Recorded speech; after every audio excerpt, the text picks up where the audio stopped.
Hey, welcome to Just Off Harbor. Today we're talking about dining. This is kind of a broad topic that we're going to kind of break down for you. We're going to discuss character dining, dining packages for things like parades or World of Color. We're going to talk to you about where to find quick snacks in the park. We're going to kind of talk about mobile order a little bit and go over just some of the tips that you need to know when to book your reservations for dining. All of that is right here. So let's get started. Okay.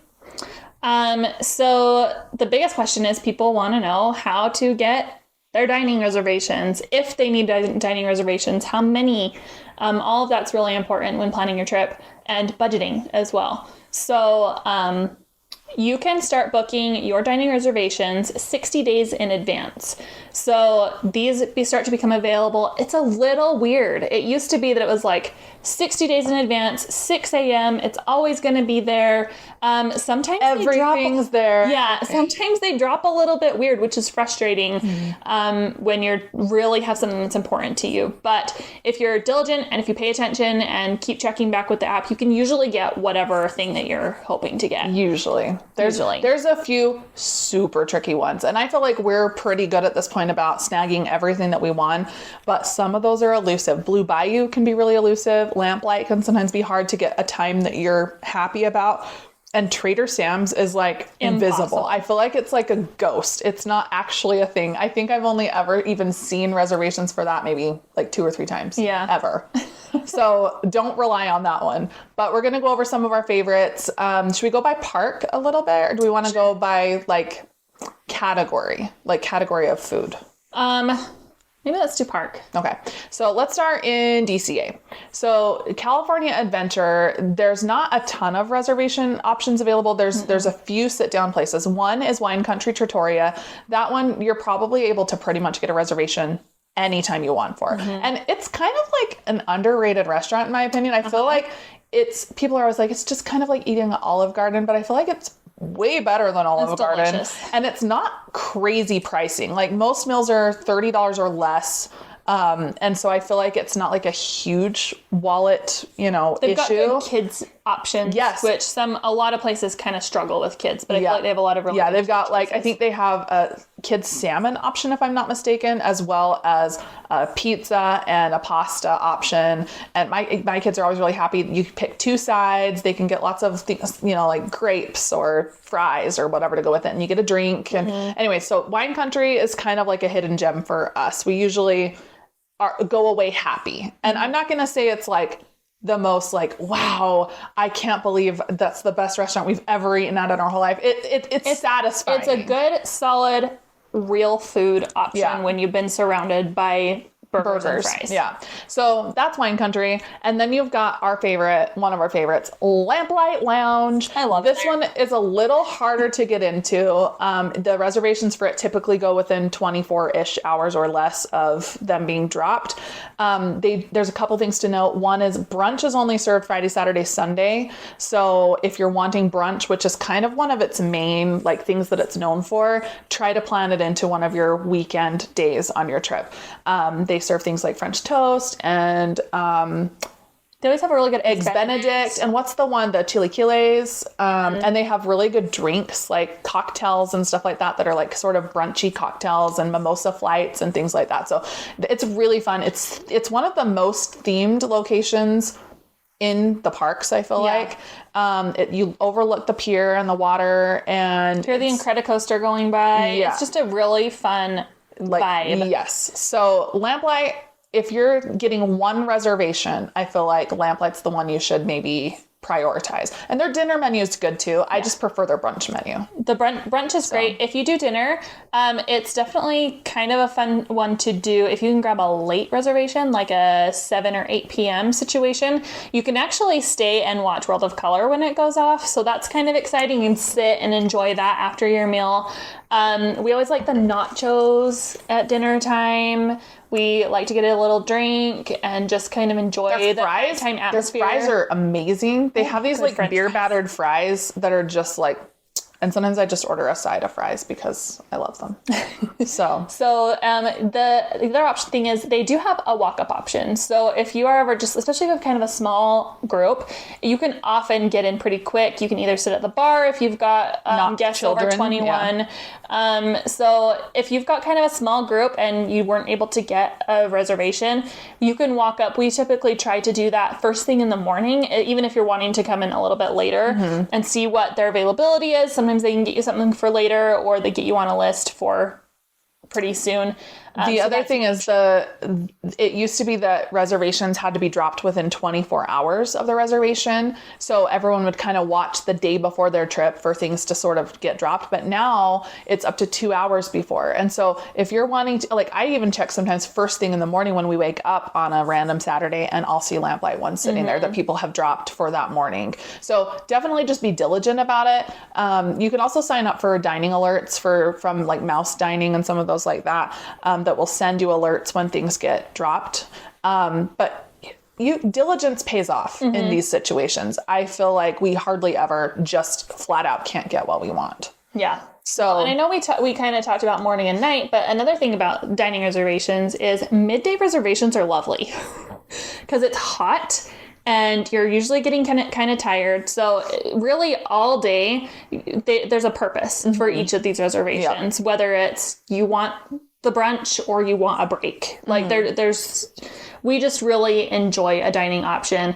Dining in Disneyland is a little different than in Disney World. It's not quite as like the most like it's not quite as huge of a part of your trip. But a dining reservation a couple of days on your trip, maybe not every single day, but just kind of pick a couple ones that you feel like are most important to you when you are picking things. Yep, for sure. That was a side note. So is that all the sit-down dining options? There is Carthay Circle as well. Oh, Carthay Circle is that big tall building right as you walk up Buena Vista Street. It's a really fun themed, like original, like Walt. It's beautiful inside. So it's very much like nostalgic, but it's fancy fare. It's not necessarily like your most like kid-friendly option. Usually it takes quite a while because everything's nicer and fancy and slowed down. So if you're on like a couple's trip or something, absolutely go have like date night at Carthay Circle, but it's not as like family friendly as like Lamplight or even Wine Country. Yeah. We made the mistake of taking our kids at Christmas last year. I'd never been before, and we managed to get a reservation. I was like, let's just do it. We had it was, I think, our arrival night, and we didn't really have Genie Plus or anything going on. We're like, let's just do it.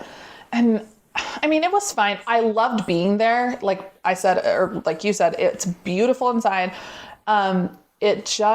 My kids were not happy. Like the kids menu was too fancy. It was quite expensive. The service was really slow. The bathrooms are kind of far away from the dining area. So you have to kind of like take each kid. Like I felt like it was a whole ordeal. It didn't feel family friendly. It feels like you're going for cocktails with your boyfriend. That's what it feels like. And if you're not doing that, maybe skip it. That's just... And honestly, if you're going to spend that much money on a high-end thing, go to Blue Bayou because your kids will enjoy it a lot more. Or do a character dining. Yeah, or a character dining. That, like, once you're getting that expensive. Yeah. I don't know. This is just your warning. And I'm saying that lovingly because some people love Carthay Circle and the food is impressive. It's just and if you're a foodie, expensive. Like, and we're a little like bland palatey when it comes to fancy stuff. So that's also doesn't go in our favor. Yeah. So I think that's all. You can, at Grand Californian, which is connected to DCA, there's like Napa Rose, which is kind of a fancy, again, sort of sit down, enjoy your wine kind of location. And you can get reservations at Craftsman Bar and Grill. That's right by the pool, it's a fun vibe. There's live music a lot of the time, and you can get like whole pizzas for your family or like nachos to share. And it's definitely a little bit more like bar and grill type place, but I feel like the food is quite shareable, so that's kind of a okay option too. But that's the DCA side. There's really also not a Storytellers Cafe, which is a character breakfast in the morning. It's in the Grand Californian Hotel. In the morning, it's characters buffet breakfast, and through brunch. And then the evening, there's no characters, but it is buffet dinner. So And again, sometimes it's they an have, option. with the storytellers at dinner, they have dining packages, which we'll go back and talk about later. But that's one location that they will sometimes do something like a World of Color preferred viewing area and things like that for storytellers. So that's definitely an option. Reservations are definitely needed for the morning character breakfast. I feel like evening, it's a little bit easier to just kind of grab them or walk up because it's a little bit more buffet style and not as sought after without the characters. But yeah, I think that's all on that side, unless you go over to Pixar Place where there's like Great Maple and stuff like, I think it's basically Great Maple. And that's kind of... I consider that a little more on the downtown Disney outside of the parks. Yeah, stuff, I guess so. I guess because you like exit and enter, you can come through the DCA side. I still think of it as like a Great Maple, a DCA option. situation. But it's, again, kind of expensive. It's sort of an investment of time. You have to like walk off property, like Britton said, and come back on. But it is there if you're looking for like more of a fancy, different thing than the burger situation. So that's the DCA half. So let's walk across the Esplanade and talk about Disneyland.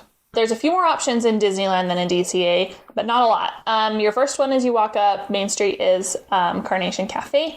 This one's a really fun one for us. The availability is pretty open. Especially for lunch. It's a little harder at breakfast, I feel like. But they have good breakfast. They have great dinner. They have fried pickles.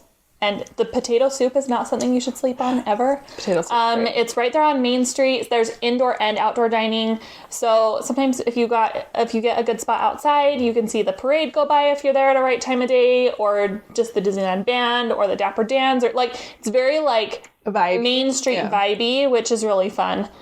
So we always like a good Carnation Cafe. I will never say reservation. Carnation Cafe. Yeah, I like it.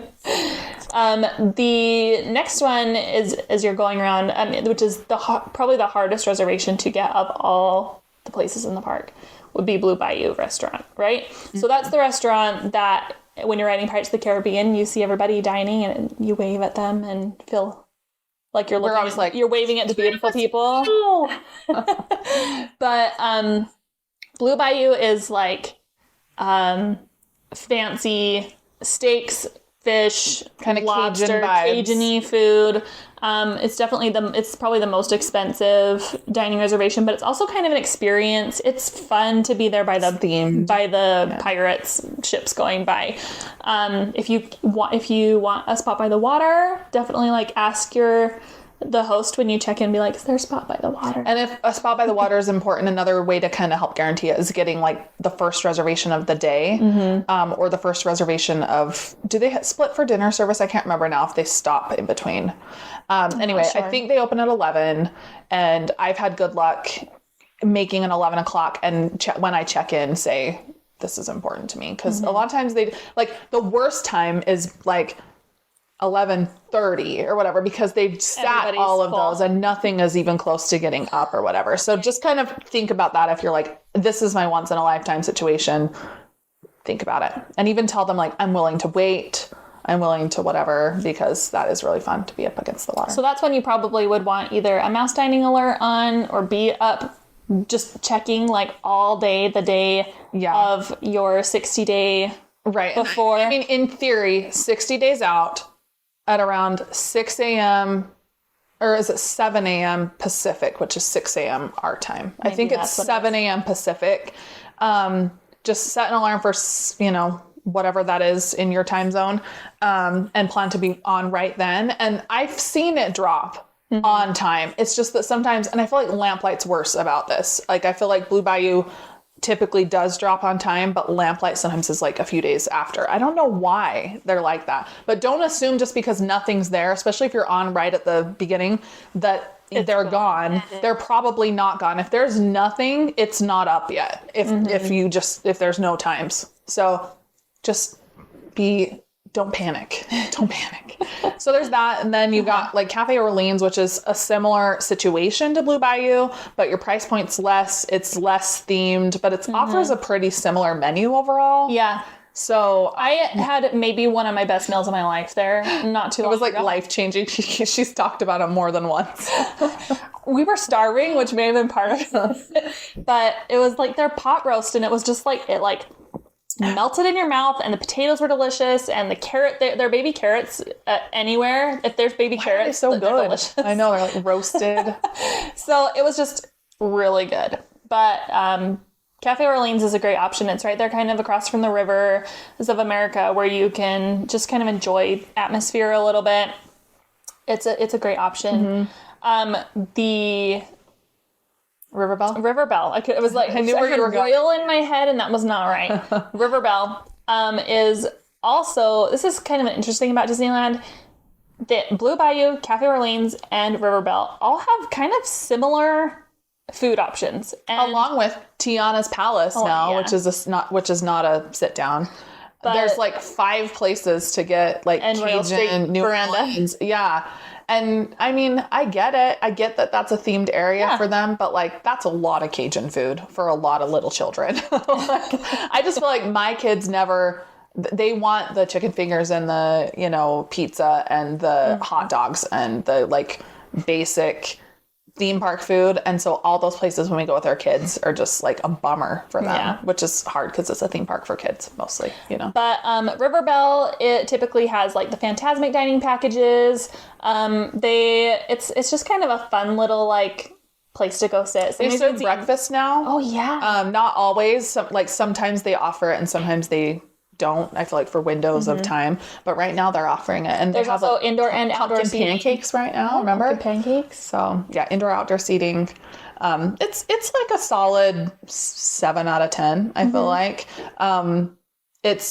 I feel like reservations are easier to get. It's a good option for when it's hot and you want to sit inside and have a good afternoon dining reservation where you sit for a while and enjoy your meal. The worst part about River Belle is there's no bathroom. Yes, that's the worst part. That is the worst part. So if you want to go to the bathroom, you have to leave and go up to the Adventureland restrooms, which are around like over by the tiki room kind of, or you have to go to the Zocalo bathrooms, which are down kind of between Cafe Zocalo and... Or clear over to like French Quarter. Like it's like... Yeah, like up to Mint Gillette bathrooms. It's not... This is not great. I don't know why that is. I don't know. But whatever. So... I'm not saying River Belle's not a great option. It is. It's just not my top option. Especially, like, I'm not going to sit here and be like, River Belle's it. Like, choose Cafe Orleans, honestly. Choose Plaza before you go to River Belle. The only other reservation place in Disneyland is Oga's Cantina. Yeah, so Oga's Cantina is that kind of fun bar vibe over in Galaxy's Edge. They do have some food, like more like appetizer-y kind of stuff, like pretzel bites and like little Star Wars-y food things that you don't really know what they are, but they're food. Just need something to absorb your drink. And drinks. That's all. So that's an option that you can get a reservation way ahead of time, or there's also a walk-up option there as well. I feel like it's pretty consistently not too hard at this point. Not too hard to get a spot. Yeah. There is also a walk-up option at Blue Bayou. Which again, you want to be there right at 11 when they open. But I've also had no problem getting in like we were considering going at like 2 p.m. one time. But did you walk up at 2 p.m? Interesting. And they were like, we can get in 20 minutes. Really? Yeah. Because I've always felt like even if you want a reservation at any point that day, you really need to prioritize going and saying, do you have any spots today? I mean, maybe it depends on your group size and everything. Maybe a 4-top was easier than a 6-top to grab at 2 p.m. But yeah, they were going to let us in, but we actually weren't ready to eat at that time. We were actually hoping they would say come back at 4, you know, but it was like 2:30 or something. And then we were like, never mind. And then we got into trouble with the Cafe Orleans thing where we were like, well, it was 4 o'clock and we're like, okay, well, maybe now we're ready. And then it was like 7 o'clock. 7 before we got to eat. Whoopsies. It was fine. We'd put our name on the list. They'd said like 6 or 6:30 or something. And we went and did other stuff. And when we came back, it was still, we waited for like another 45 minutes before they sat us. And then they didn't seat us they didn't take our order for like another half hour. This is an important lesson. What she's saying right here is important to know. And that is, this is why having multiple sit-down dining reservations on your trip is not a good idea because it is a time suck. If you, even under the best of circumstances, it's going to take you pretty much an hour and a half of your day to do a full sit-down situation. And so you have to be ready to commit that. It's got to be either your afternoon break, like you're doing it in place of a break. To sit and take whatever amount of time. Right. Don't ever do it. If you feel like you've got little kids that are just gonna be like, when are we going on another ride? When are we whatever? And they're like not even enjoying themselves. Just plan to grab some chicken fingers and move on with your day because really the dining is only fun if you're enjoying yourself. And all the sit-down dining really is fancier, really more than outside of, I would say, Lamplight Lounge. That's a little atmospheric, a little more like and enjoyable for the kids. Wine Country is a little more like. I feel like all of the Disneyland stuff in general is like you're kind of in a space that's not necessarily that entertaining. There's nothing like early like bread service or things like that where you're like able to entertain your people. You get kind of stuck. Yeah. And so unless you're especially really the New Orleans one, I feel like Carnation Cafe is not a horrible kid option. I feel like they've got like a little slider for the like a little burger and you're outside shakes seeing the horses things. Go by and the singers and you're like there's more. It's those like dark New Orleans restaurants, Carthay Circle, like those are the ones I would say just skip with your kids. But speaking of kids, let's talk about character dining because that's really the thing that the kids want is the character dining. So you've got 3 different character dining options at Disneyland, and I've done all of them more than once, and I will tell you my opinions. Here they are.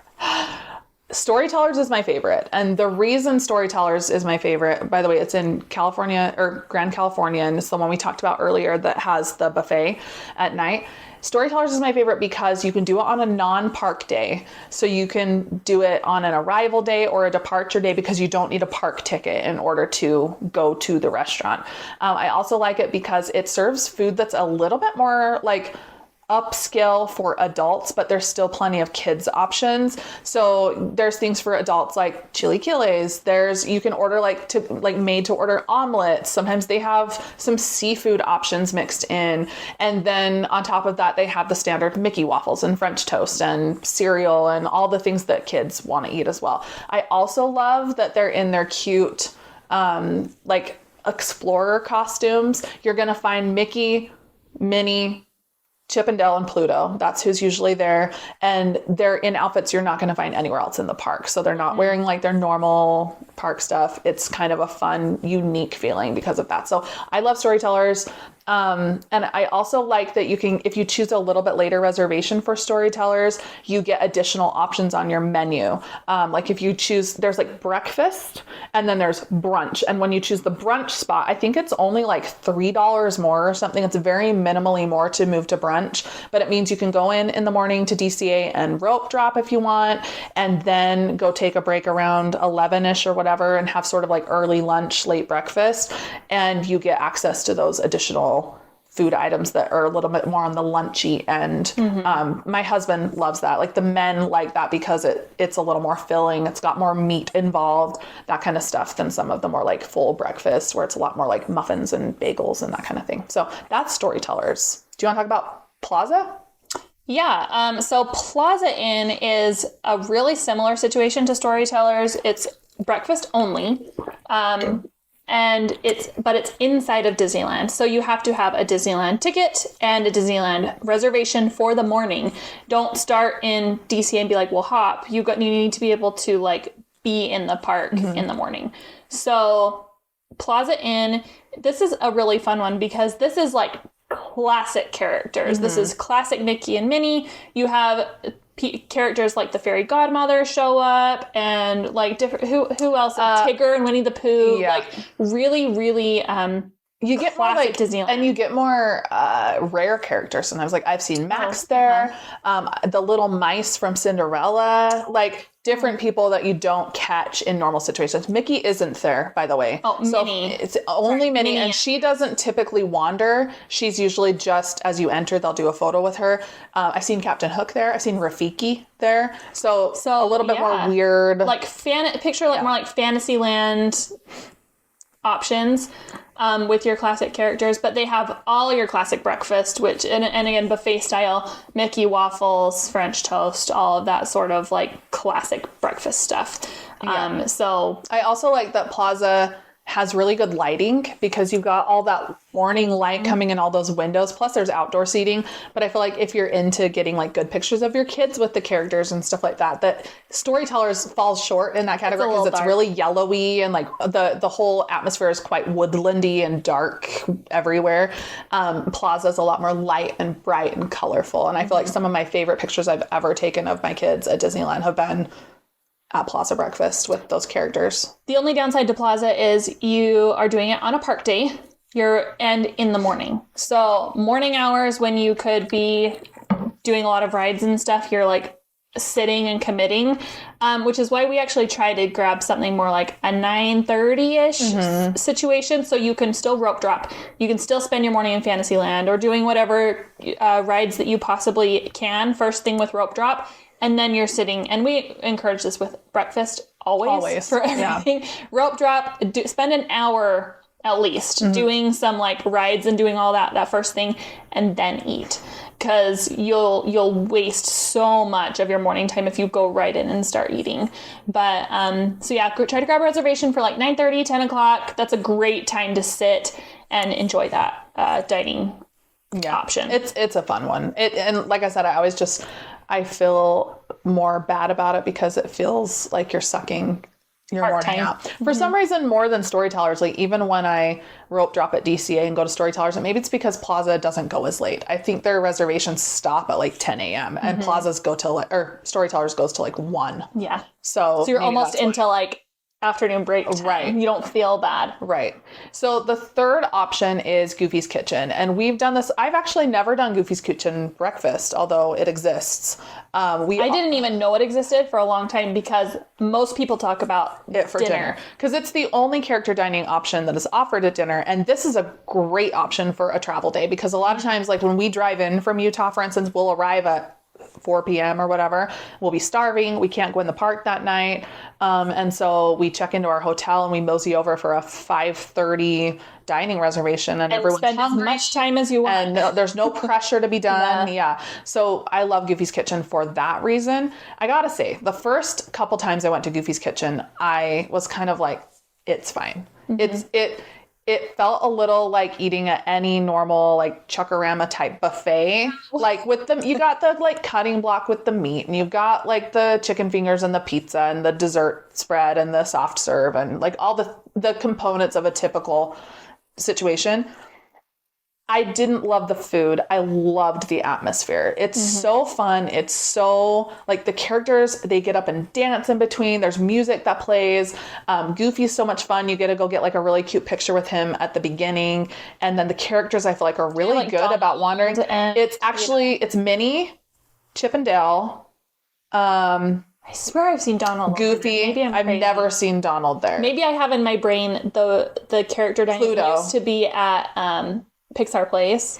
Because they did. Donald. No, they don't have Donald there. It's Pluto, Chip and Dale, Minnie, and Goofy. And during the holidays, they have been bringing in Clarabelle.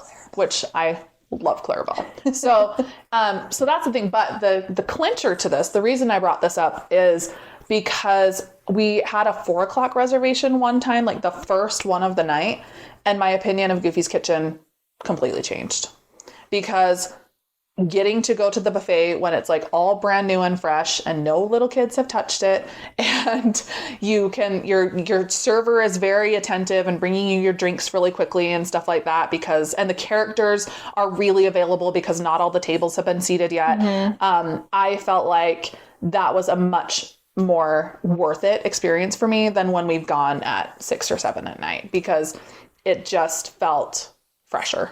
And that was important to me. So if you're the kind of person that's like, I don't like buffets because they kind of weird me out a little bit, like me, go at 4 or whatever is the open time. It's usually 4 or 5, depending on the day. And just plan that you're the first reservation of the day. Be there a few minutes early to check in, so you're one of the first people seated and going to enjoy that buffet. Sans all the little children under feet really sealed the deal for me. So I will always go to Goofy's Kitchen if it's first thing at dinner service. And that is my spiel about Goofy's Kitchen. I appreciate it. So generally, character dining, you can get them pretty readily available for the most part. Plaza goes the fastest probably because it's got the smallest window of time that it's available, and it's just like really cute and colorful and stuff. People tend to grab it. I think a lot of people know it exists a little bit more. I think some people don't even really realize sometimes that those other character dining options are there. So just keep all of those in mind. Those are really great experiences overall. Yeah. And like Magic Key discount supply, which is great. And make sure they add those, because one time they didn't ask and we walked away from Goofy's Kitchen and the next day Wes was like, do they take discounts at Goofy's Kitchen? And I said, yeah. And he's like, I don't think they did that. Yeah. So we paid for that one for sure. So yeah, make sure you do that. But anyway, it's fun. The holiday ones are really fun. Right now, Storytellers has their characters in special like fall outfits, and Goofy's Kitchen has them in Halloween costumes. And so if you're going seasonally, pay attention, because sometimes also it could be more expensive. So if you were planning on like, a $60 meal and now it's more like $75 or something. So just keep that in mind if you're going around the holidays. Right. Because you might end up, which it's fun and it's got its own thing, and they have different offerings, more offerings. They actually have better food. Like cutesy, seasonal looking. Yeah. Well, when we went at Christmas, they had like prime rib instead of just like the normal, like they had upgraded what was being offered in the food department too. But just if you had been like, oh, I've budgeted in $60 and you get there and you're like, wait, what? So just keep that in mind as well. Yeah. And the other thing to note with that is sometimes when they have seasonal dining, it doesn't drop on time. So if you're there and again, you're like, where is Goofy's Kitchen? It's probably because they haven't dropped the Christmas one or the springtime one or whatever is the thing. Right now they have a springtime one, a Halloween one, and a Christmas one that they have all done in the last year. So that's kind of the expected cycle at this point, I think, for that one. So anyway, again, characters. Questions about that, feel free to reach out. We also have lots of information on our website about each of those reservations and our reviews of those particular things. So look over those if you have questions about that. But are there other parts of dining that we need to talk about? Yeah, I think we should talk about dining packages. There are a few different shows that you can get dining packages reserved seating for. So there is Parades, Fantasmic, and World of Color are typically the three ones that have options. So Plaza Inn typically has the Parade dining package. They do it the holidays. They do it during normal seasonal time. It's a prefixed meal. You go in and you pick up your meal. You pay for it ahead of time. They give you a ticket to come back later for reserved seating. The biggest thing to keep in mind about any of these things, though, is if a show is canceled and you've already dined, you do not get a refund. And we have been burned by that before. So if you what happened to us is we went to do a parade dining. It ended up getting a little drizzly later that evening, and they canceled the parade for the evening. So we just didn't get anything. We'd done our dining, we had our ticket sitting there that we paid for, and that's just it. It says on the thing, you agree to it, that you we knew it was a risk. We knew it was a risk, yeah. But just keep that in mind.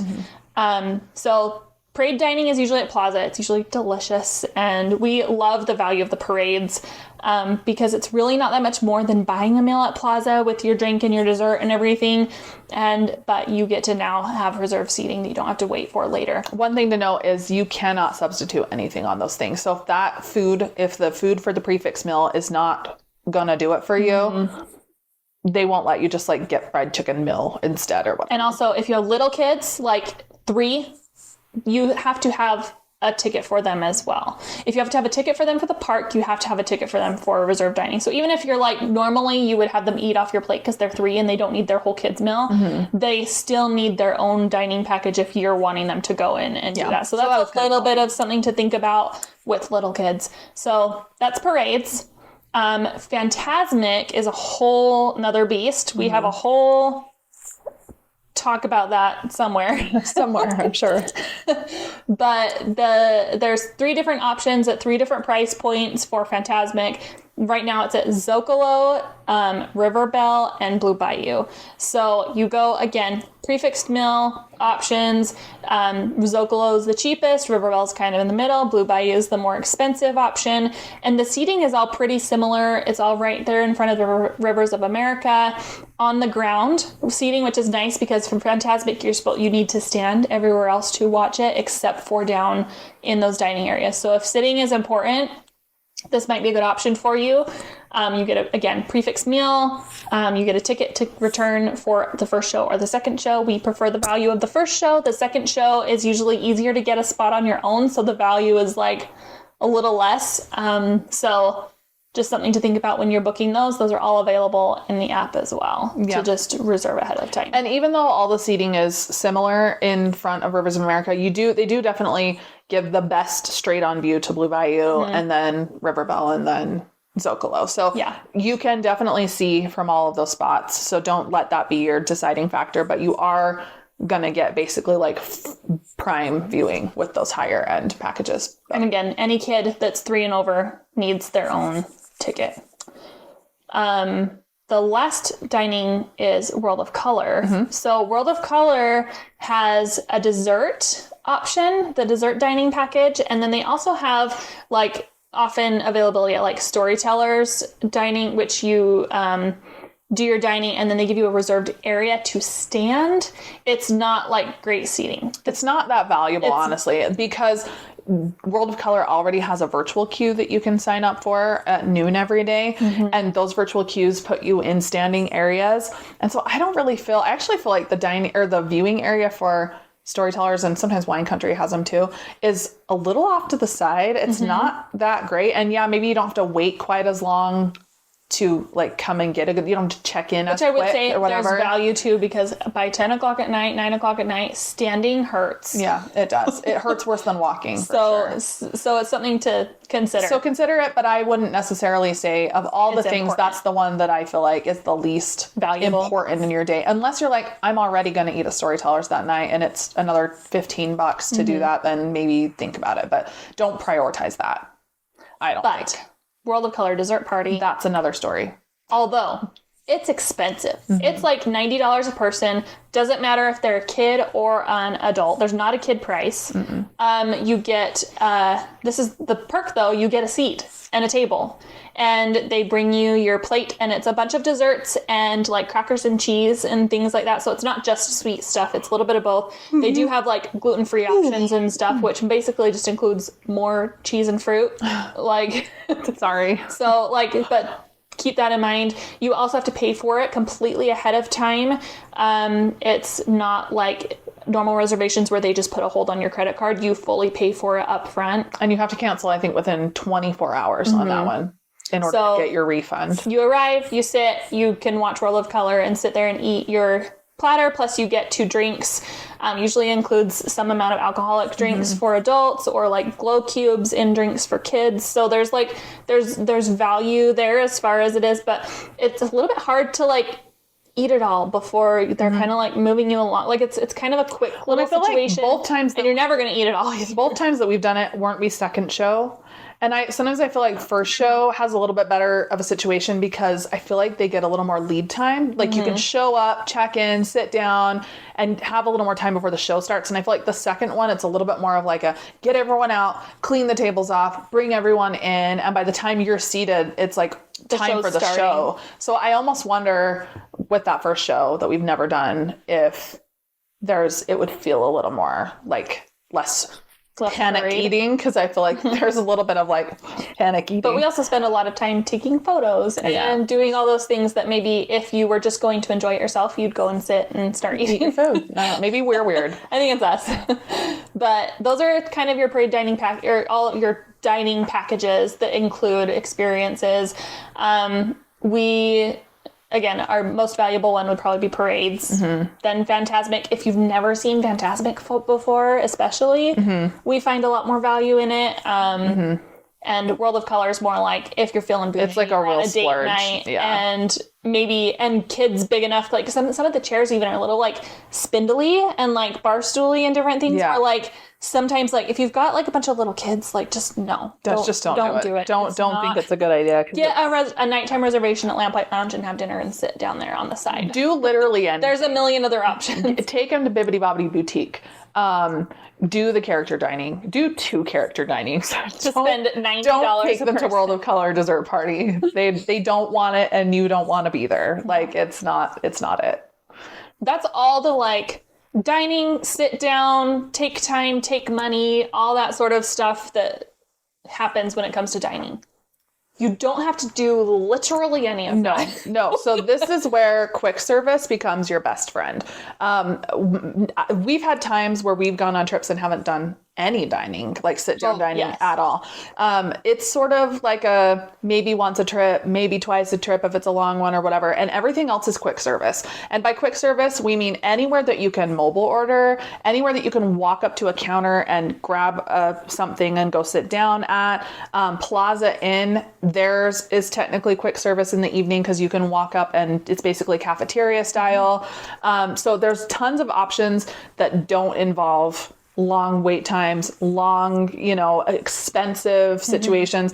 You can feed your family. I mean, it's still not cheap. It's theme park food, but you can feed your family for $70 for all of you or $40 for all of you, depending on your size. It's usually like 70 for us, but we're usually more around 40 or 50. Yeah. So depending on your family size, it's basically going to be washed out to be more like 10 to 15 a person instead of 60 a person or whatever, like some of these others we've been talking about. And there's a little bit more availability to do things like share meals or, get snacks in between, or like, even if you're not like, I much prefer, especially when it comes to Disneyland food, because it's expensive, I would rather go get more food later than get everybody their own big giant meal that we all leave half of, because that sucks. Which happens you can't take it so home. Often. Like you can't see save people... it for later. I know. So like, if you are a little bit like, I wonder if my kids will eat their entire plate of pasta by themselves, like just order more later if people are still hungry. You can order more. Don't order everybody their $12 pasta plate. Don't get everyone their own dessert. They don't, just don't just think about it a little bit more. Be a little more like conservative, conscientious of that, because you don't have to buy everybody a meal. Right. So, and your family. You know who's going to eat a lot and who is going to share. Right. They have really great kids meal options. You can order kids meals for anybody. Like when you're mobile ordering, you don't have to just be ordering a kids meal for your 10-year-old. We often I like the chicken tender kids meal because it's like 2 tenders and fries instead of 3 tenders and fries, and it's like, and you get a drink $4 cheaper, and you get a drink.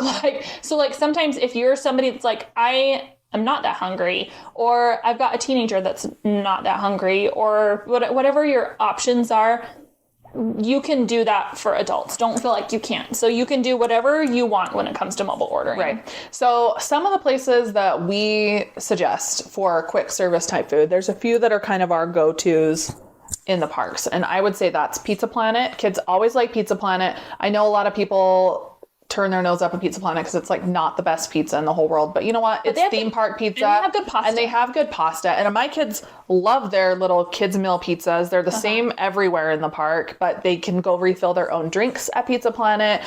So you get a little bit more value out of that aspect of your meal. There's tons of seating. It's a little more themed. It feels a little more fun. So we love Pizza Planet. Red Rose Tavern is a great option for all times of day, breakfast, lunch, and dinner.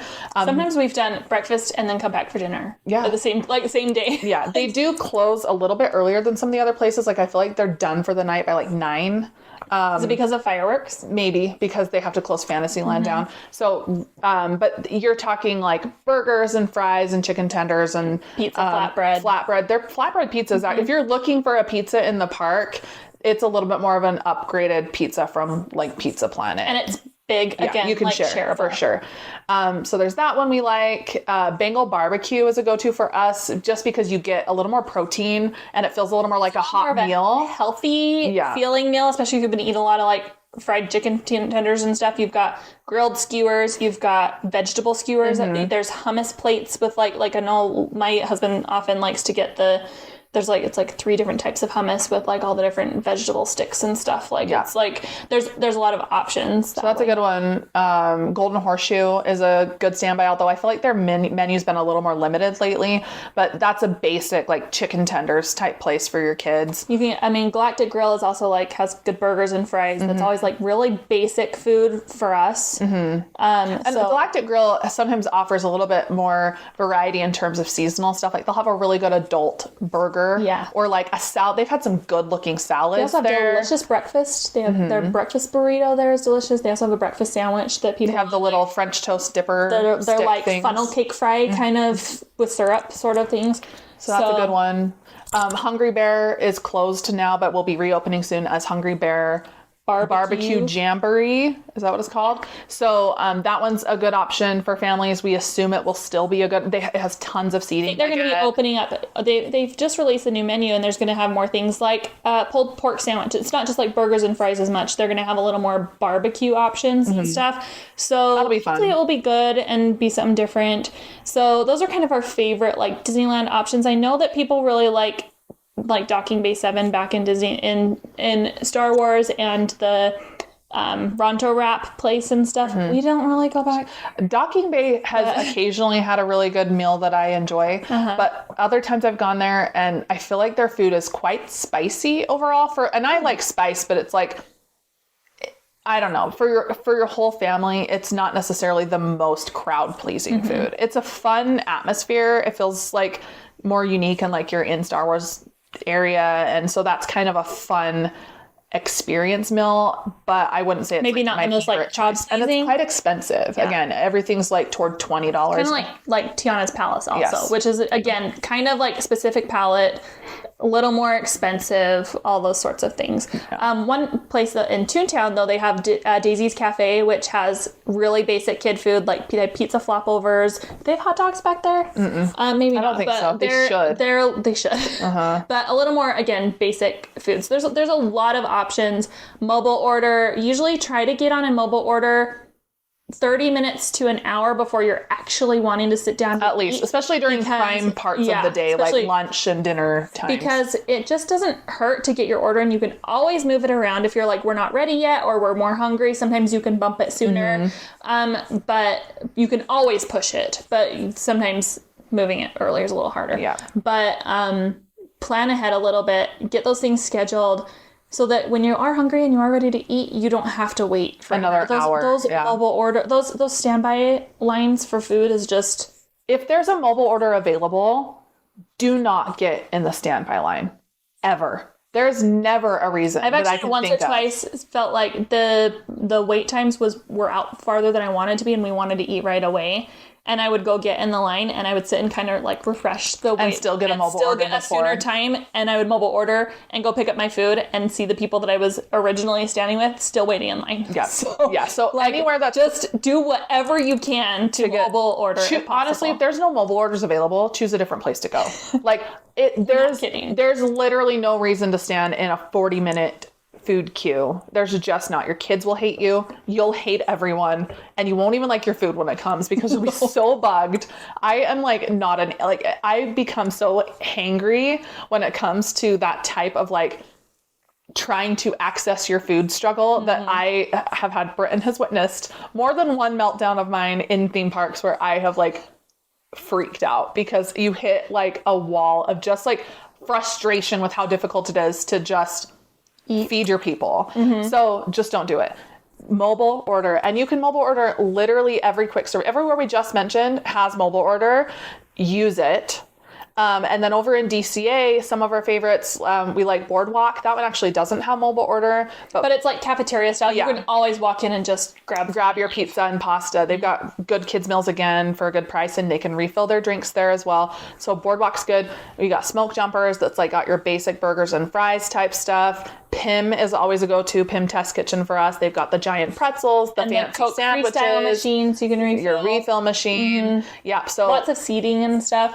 So that's a great... Pim's is actually one I would prioritize to happen at some point on your trip. And sometimes we do a breakfast and a lunch there at some point because they have good breakfast choices and a good dinner menu. It's not a huge menu, but it's unique items, and most of it's and like really pretty normal basic food, when like it comes down chicken to it. sandwiches. Yeah. They have a pasta for the kids. There's like a They meatball in it. have a taco salad there right now. They have that chimichanga. Like they have a good variety. And breakfast is like French toast or like toast and eggs and bacon, or you can get a giant pretzel and a choco smash. like we do for breakfast. So Pim's Pim's has tons of return times, like constant. You can always get a quick service return time. Pretty regularly. We also really like to go to Flo's in Carsland. That's like total classic diner food. Again, burgers. We really like their club sandwich. So really good location, indoor and outdoor seating, great place to cool off. So that's Pim's, Flo's, but then also down in San Francisco, they have, with their all their stuff that they've had, they have all the same restaurants, but I feel like they've all been updated and upgraded. New menus. They've got new menus. So you can get Mexican food, you can get Chinese food, you can get normal, you can get bread bowls.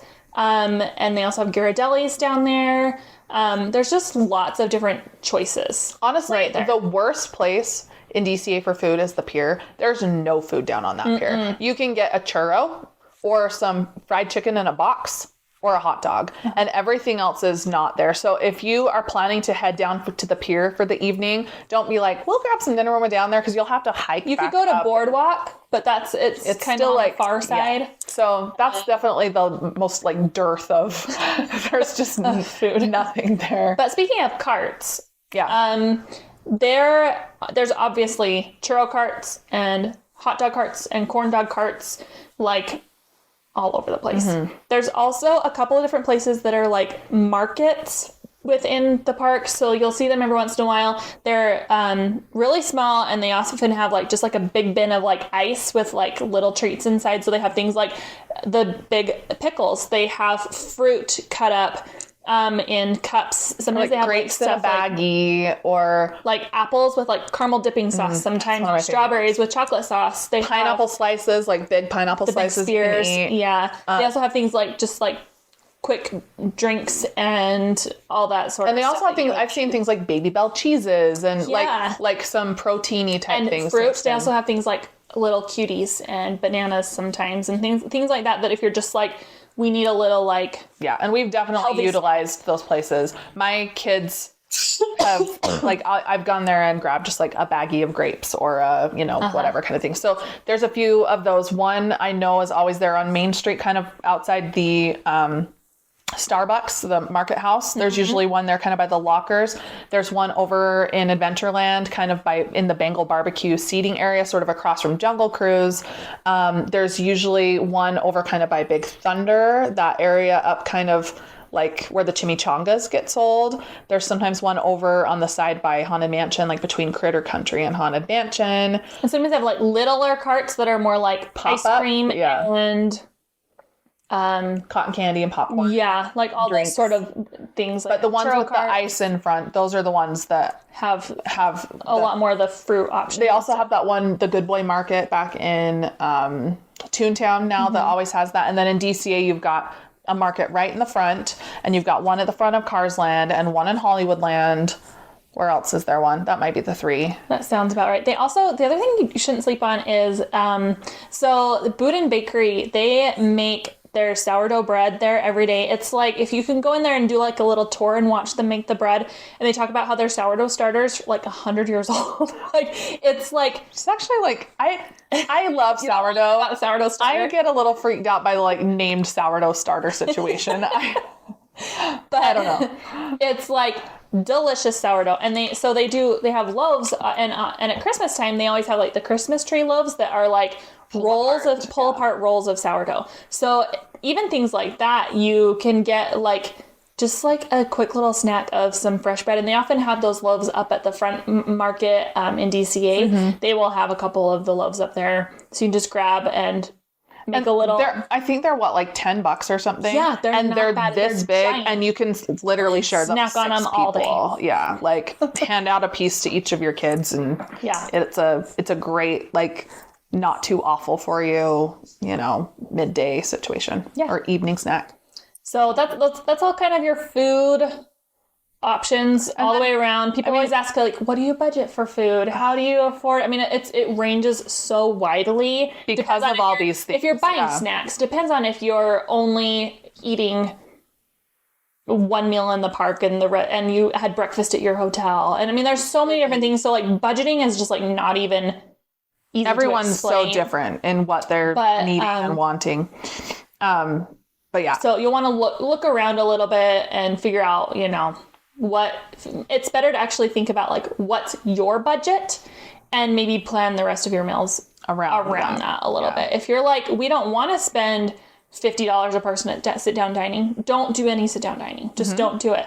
If you want to be spending more like $50 all day on a person, which would include 3 full meals and a snack, like you can do that. But if not, what's important is maybe booking a hotel that has free breakfast and everybody goes in very full and you don't need anything until lunchtime. Or, or like heading to the McDonald's on your way back to the hotel for lunch instead of getting it in the park or whatever. There's definitely choices if food isn't a priority or your budget, you have constraints that are making that not possible. The other thing we didn't even broach at all is downtown Disney. There's tons of locations where you can eat in downtown Disney. All new. It's got so much new stuff. Yeah. So we won't go into that here. No. But you can look, you can make those same reservations on the Disneyland app. So just look into that. And there's also some places, there's like a Jamba Juice and a, what's the pretzel place called? Wetzel's Pretzels. Is it an Auntie Anne's or is it? No, it's a Wetzel's. There's some ice cream shops. There's, there's other things, churro carts and corn dog carts and hot dog carts and whatever. But then there's like some sit down dining and, new Din Tai Fung and all these, there's a lot of options. You can also leave property. There's restaurants at the Disneyland Hotel. There's Tangaroa Terrace and Trader Sam's. There's restaurants at Pixar Place. You can go anywhere. You can leave wherever and go eat wherever. You don't have to be staying on property to go eat in a property hotel. So just know that you have that availability and that flexibility. Yep. And if you have questions or if you're staying at a specific hotel and you're like, what's around me, message us and we can tell you what our go-tos are for that area. Because I feel like we've stayed in most of the general areas and could at least give you a heads up on like what to expect. So anyway, that's that. I thought this would be a short episode for us because it was like, it's just food. But like, I guess we just really like food. Well, food's important. And it's a big part of like planning your day. And you can really screw up a lot of your day just trying to feed people, which is frustrating. You don't want to waste a bunch of time. And waste a bunch of your budget. And money. Just feeding people. So. I mean, I've caught myself spending $4 on a bag of chips because I'm desperate in there with my kids. And I wouldn't have had to be if I'd had other plans. So I don't know, just being prepared, being thoughtful about what your situation is and understanding that just because everyone is doing character dining or just because everyone is, making reservations 60 days in advance doesn't necessarily mean that that's for you, and that's fine. No. I've been to Disneyland several times with my family. We have done one character dining experience ever. And we do it more often. And they do it more often. Because my kids just really look forward to it. And so it's a big priority for us. But the thing is, I think my kids would enjoy it. If I took them and said, we're going here, they'd be like, sounds great. But they also really enjoy hanging out at Pim's and seeing the Avengers show that happens in the middle of the day. So like your priority is so different. And that's totally fine. Yep. So maybe sit down with your family, especially if this is your once in a lifetime trip. Sit down with your family beforehand. Maybe watch some YouTube clips. Magic Journeys is one that does tons of food reviews and things like that. You could go through and watch basically every restaurant and go through and make a list of what's important to each person. Because if princess dining or character dining is really important to one child or one whatever, maybe prioritize that, but maybe don't. Like, there's just a lot to pick from and a lot of ways to make everyone happy. Yeah. So just prepare. That's the moral of the story. And learn how to mobile order. Attach your credit card to your app, which we will talk about in another episode, but learn how to mobile order and if you learn nothing prioritize else from us, honestly, I would say it's mobile order. And you will waste the most We've said time this forever. and the most money and the most frustration and the most like it will, if you can't. I can't even tell you. I can't even explain how frustrating it can feel when you're in there in the moment. But people will say, like, what is your absolute number one tip for someone going to Disneyland? And it's always Mobile order. figure out a mobile order, because it literally will change your life. That is all. Like, I can't even, I bear my testimony of this. It's so important. Don't mess this up. Amen. Amen.